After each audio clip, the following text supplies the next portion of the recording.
Alhamdulillah baru saja kami diterima oleh Bapak Presiden dan mendapatkan arahan langsung dari beliau terkait dengan program-program prioritas yang diamanahkan kepada kami, Menteri Pendidikan Dasar dan Menengah.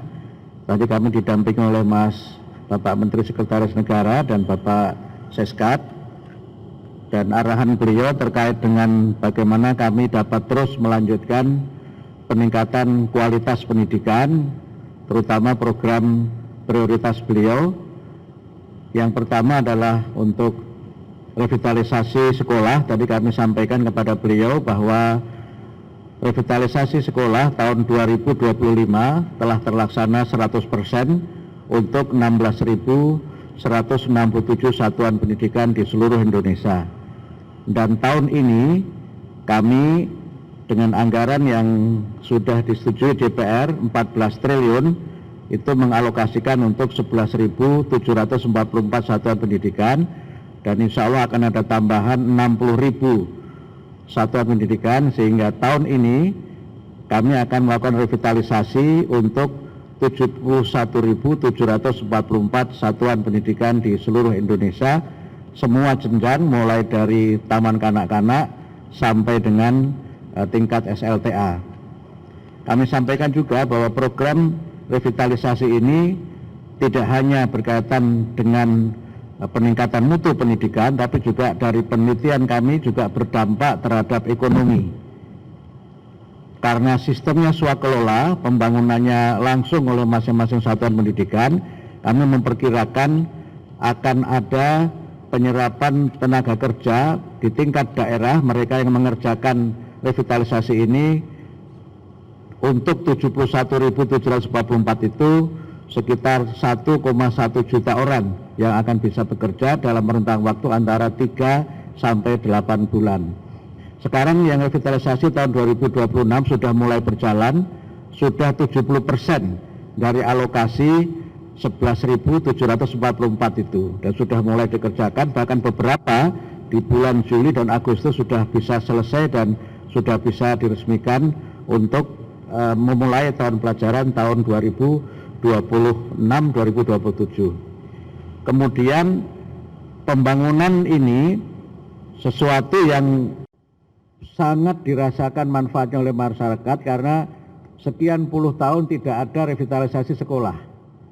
Kami berkunjung ke daerah-daerah, terutama daerah 3T, mereka sangat berterima kasih karena walaupun sebenarnya sesuai dengan undang-undang tanggung jawab pembangunan itu ada pada pemerintah daerah, tapi karena komitmen Bapak Presiden untuk peningkatan mutu pendidikan, kami merevitalisasi sekolah-sekolah itu, baik sekolah negeri maupun swasta, dan itu kami selenggarakan di seluruh Indonesia.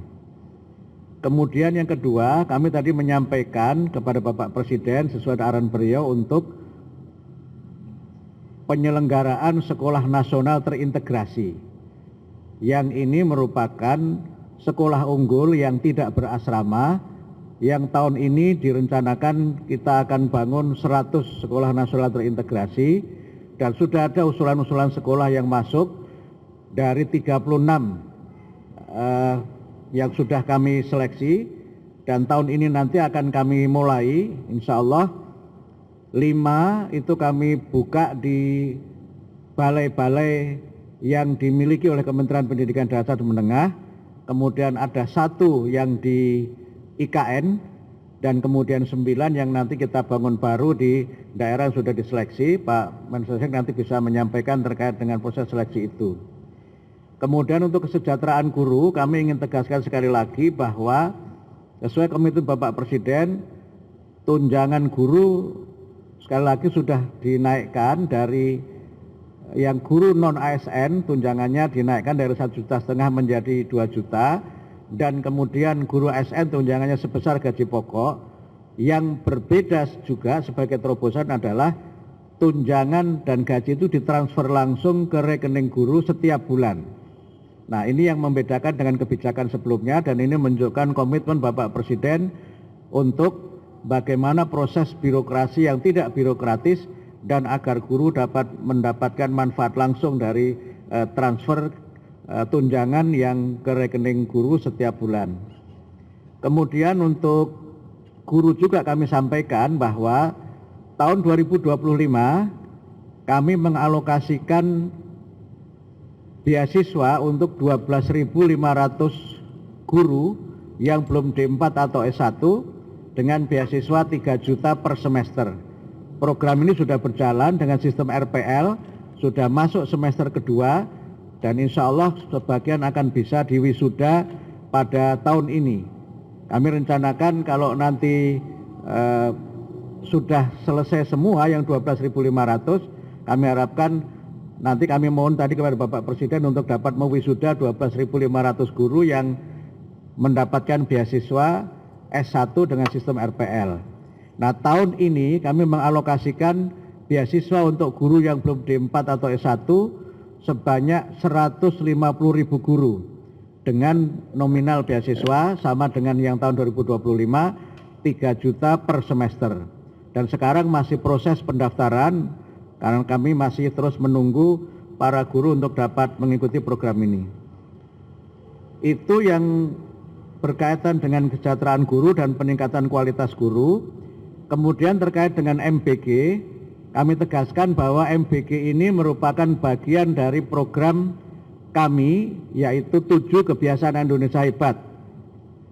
Bangun pagi, beribadah, berolahraga, makan sehat bergizi, gemar belajar, bermasyarakat, dan tidur cepat.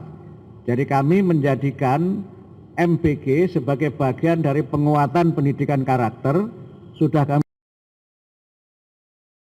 terbitkan modul-modulnya dan sudah ada penelitian dari UI dan lembaga yang lainnya yang menunjukkan dampak positif MBG terhadap peningkatan motivasi belajar, kehadiran di sekolah, dan juga terhadap capaian akademik. Dan karena itu kami juga menyampaikan per 10 Juni sudah 80,7% murid yang sudah mendapatkan MBG. Jadi dari 53 juta sekian guru, 43 juta sekiannya sudah menerima MBG dan mereka menyatakan MBG terus dilanjutkan karena dampaknya sangat positif baik dalam hubungannya dengan tingkat kehadiran di sekolah maupun dalam hubungannya dengan motivasi belajar dan juga prestasi akademik. Kami kira itu yang dapat kami sampaikan terkait dengan pertemuan kami dengan Bapak Presiden dan arahan-arahan beliau yang berkaitan dengan peningkatan mutu pendidikan melalui revitalisasi. Kemudian IFP, mohon maaf kami tambahkan, Interactive Flat Panel tahun 2025 kami distribusikan untuk 288.865 IFP ke satuan pendidikan di seluruh Indonesia. Sekarang sudah digunakan dan sudah ada penelitian yang menunjukkan dampak IFP terhadap kualitas pembelajaran dan juga terhadap motivasi belajar.